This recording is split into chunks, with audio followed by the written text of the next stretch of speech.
I'm Jill Savage here with our editor-in-chief, Matthew Peterson. Hey. And our DC correspondent, Chris Bedford. Gentlemen, sad to say, Pride Month has come to an end. The calendar has turned over. We are now in July. We have officially made it through Pride Month. Wow, I feel as if it didn't happen this year. Maybe because I ignored it, and also we think, right? Chris, we've published on this. It's diminishing. It is diminishing for all except for Jaguar, who had an epically bad sales month this month. You might remember that they put out that ad about how they're erasing everything and redoing everything. It was it was weirder than a Smashing Pumpkins music video. It was stranger than a Marilyn Manson music video. Trent Reznor has not made creepier music than this. And it was nothing but androgynous, strange people cavorting in dresses. There was no cars in the ad, and it was universally panned. They were late to this game, but then they got rid of all the old Jaguars, like the amazing stuff. Yes. And this year, in all of Europe, they sold less than 50 cars this month, excuse me. Now compare that to almost 1,700 in April of last year, and turns out, go woke, go broke. Yeah, we had a few people on the show to talk about that one, and it was fascinating at the time because, like you said, they were late to the party, and it's also the exact opposite of their brand. I mean, really, everything about Jaguar was refuted. It was rejected in that advertisement. So we are starting to see some real returns. I mean, the wokeness is still present and accounted for, but that's a symbol, I think, of hopefully the end of all this nonsense. My grandfather picked up the CEO of British Airways decades ago on the tarmac at his private jet. My grandfather pulls up in a Mercedes. CEO is probably an RAF veteran or a military veteran for sure.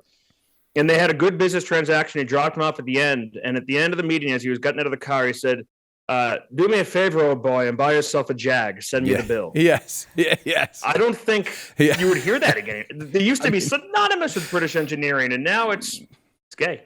Yeah, well, the UK has had its hard times lately, and the hilarious thing about that is, like, who do you think buys Jaguars? I mean, what does it stand for? It was really remarkable in a complete self-destruct. But the other big companies have just kind of slowly walked back. Mm-hmm. You see them slowly step away. But sadly, the regime is still in place of wokeness in these companies. So we'll see how that goes.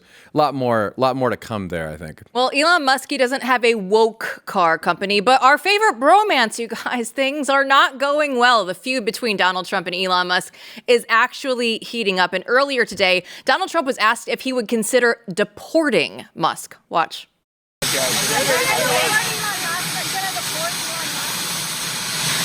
I don't know. I think we'll have to take a look.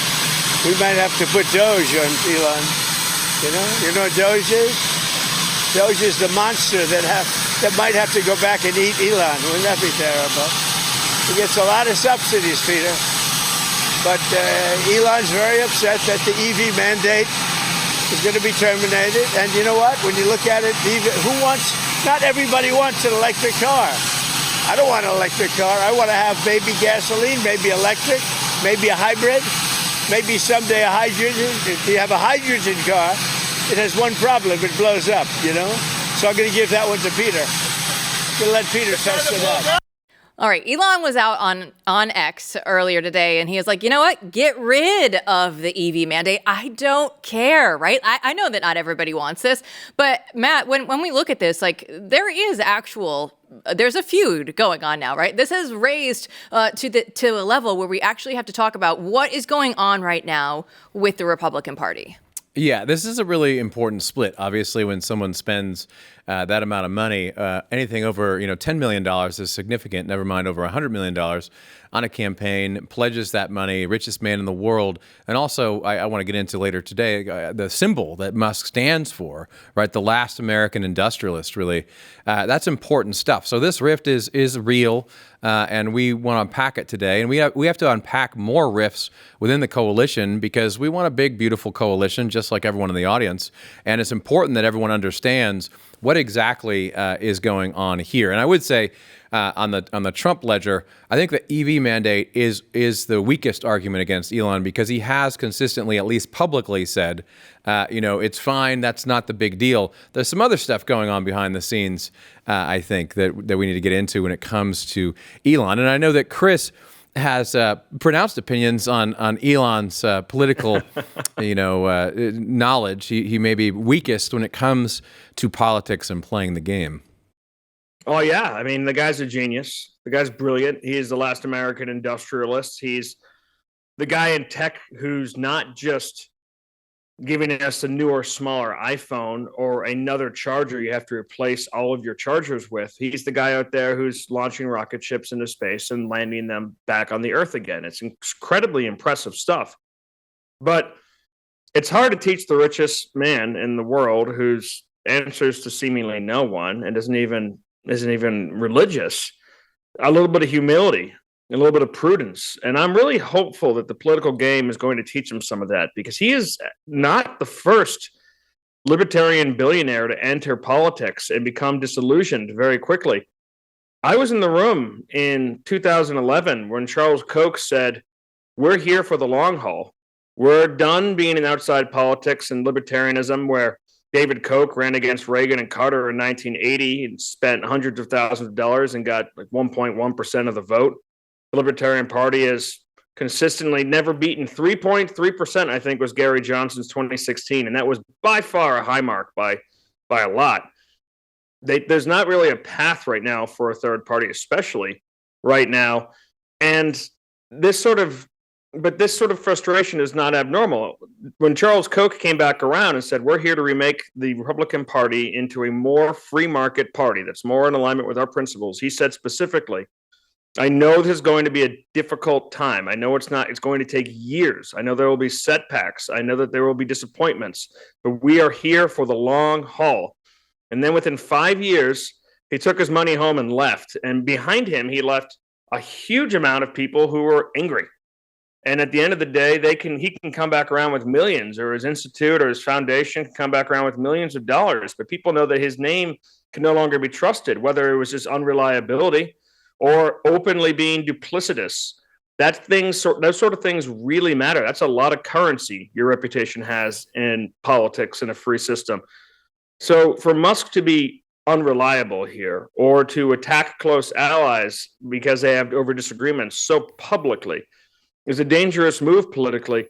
And I know that there's a certain temptation amongst those who are very intelligent and very wealthy and very successful in other fields to come to Washington and tell them, like, "Look, politicians, I'm here. I'm here to save the day. I'm going to make it all better. You guys are waiting for my expertise, right? Everybody wants to get rid of this waste and corruption and bloat and inefficiency." And it turns out they actually don't. That's a real problem with American politics, but it can be frustrating for people who come in from out of town and are experts in other fields, and they have to kind of learn to get along in order to really have a say.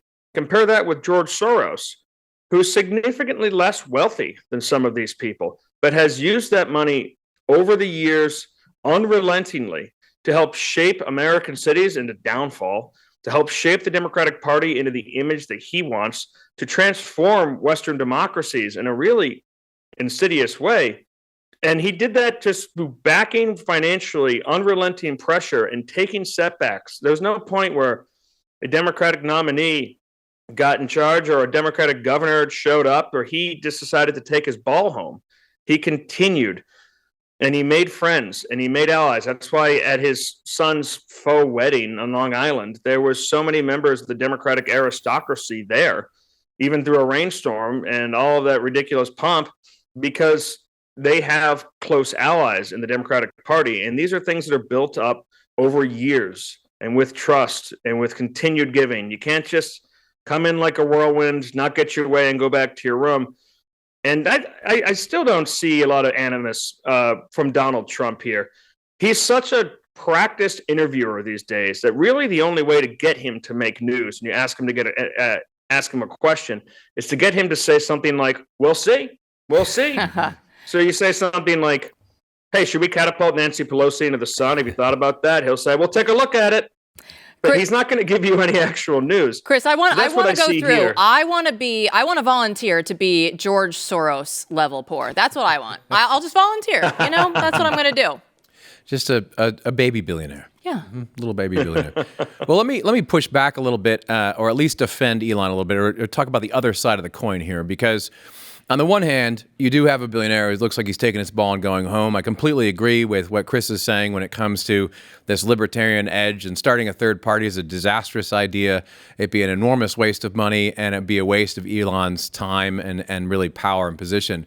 So I agree with all that. And to some extent, the problem of Elon is that he's way smarter than his education, which seems to be, Ayn Rand and some libertarian cartoon politics, as well as reading science fiction novels.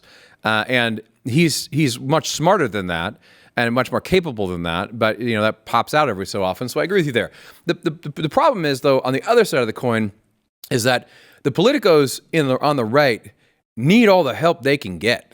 Right. And when it comes to elite talent in tech, Elon as symbol stood for American industrialism, the golden age sort of mentality. And it signaled to a lot of other people who are in technology and in the business sector that, hey, it's okay to support Trump. That was enormously important to normalize that, because Elon was taking the heat. He didn't care. And it allowed a lot of other people to come forward. You saw this after the assassination attempt. So to go into the history here, my concern has always been on the other side of the coin with Elon. It was clear to me from the beginning he was going to ruffle a lot of feathers in that building, in the White House complex, because even people who are, vaguely pro-Elon and who are very pro-Trump and loyal to the president, their job, right, is set in a certain way according to the structure of the White House.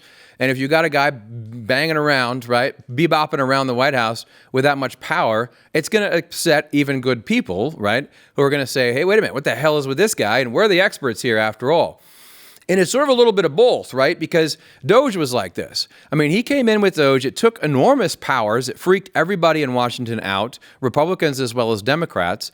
Yet, I would say within it, there were the kernels of very good ideas and a very, very good stuff to sort of slow down the spending. And if people don't get grants on time, boo-hoo.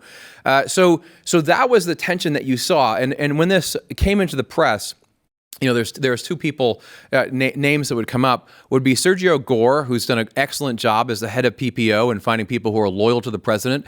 I mean, if he has a fault, it's finding people who are too loyal or having too stringent, of a bar.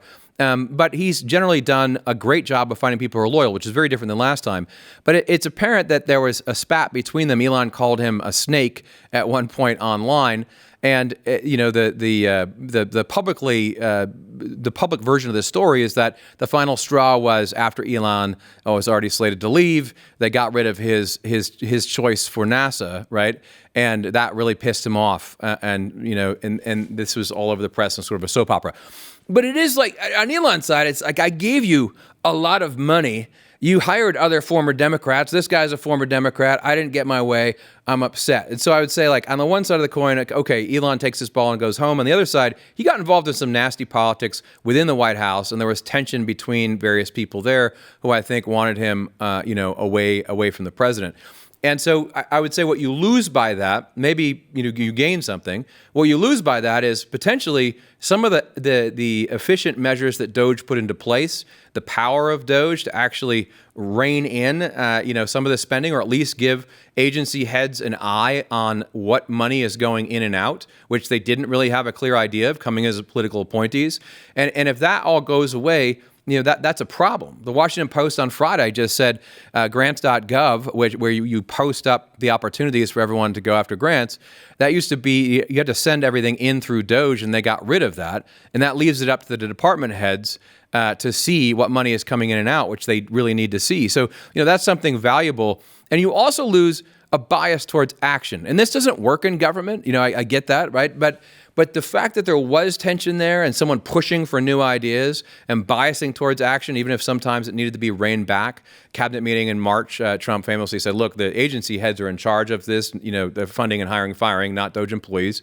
And Musk agreed, and they had to rein some things back. But you lose that when you lose Elon, and that does concern me. Yeah, and Elon was so good at messaging. It's something that the Republicans have been terrible at for so long. But the thing that he really got upset about was they were all talking about how they wanted to do the Doge, and then they didn't do the cuts that actually needed to go through. But we see today, actually, the Senate did pass the budget reconciliation, and Vice President J.D. Vance had to go through and break the tie. Let's watch. On this vote, the yeas are 50, the nays are 50. The Senate being evenly divided, the Vice President votes in the affirmative. The bill as amended is passed. All right, Chris. So where does the big, beautiful bill go from here? Are we going to make that July 4th deadline? Well, it's tight. It's definitely a tight deadline. The House of Representatives is back in session in the morning to start their considerations. You see a lot of congressmen getting it out of their system, all their problems with this big, beautiful bill. At the end of the day, you've got something that cuts the deficit or cuts more spending than any bill in my lifetime, anything I can remember. It defunds Planned Parenthood. It does no tax on tips, no tax on overtime. It enshrines the Trump tax cuts. If that wasn't done, it would be the biggest tax hike in American history. It very importantly secures the border, which the president's been able to do right now, but he's done that with basically 2 rubber bands and a paperclip. Now this will give him the money necessary to continue with that. It funds the deportations, which you've seen Tom Homan and a crew going around trying to do everything they can, but people have rightly pointed out that these pale in comparison to what Eisenhower was able to do or what presidents in the 90s were able to do with deportations. That's because they haven't had the resources. This gives them that. These are the things that the president ran on. It's what he said he was going to do. It gets rid of electric vehicle subsidies. It cranks down on some of the Joe Biden energy subsidies, but not all of them. It still allows illegal immigrants to get Medicaid, which Democrats say is not happening, but they get really mad when you say it's going to go away. The Senate parliamentarian made that a 60-vote threshold, and every single Democrat in the Senate voted against it. It doesn't do everything that you want. There are still Obamacare subsidies that are in there. There's still problematic aspects, but this is by and large a great bill, an expensive one. That's the way Washington does everything. That's the reality of a small majority in Republican Senate and a small majority in the Republican House with a lot of people in there who just like to appropriate. So you take that incremental step and you move it along. And the House of Representatives is going to tweet, and they're going to be angry, and they're going to be liberal Republicans and conservative Republicans alike who take issue with this or that. But at the end of the day, there's only so many chairs, musical chairs, you can select when the tune stops, where you can vote no without actually being the person who tanks the bill. And that person who does tank the bill, it's no longer a protest vote. It's no longer a little tantrum in the corner. Now you've got the ire completely and totally of the president and his voters who asked for these things that are included in the bill and didn't actually give anybody a mandate for big fiscally conservative libertarian reforms to federal spending.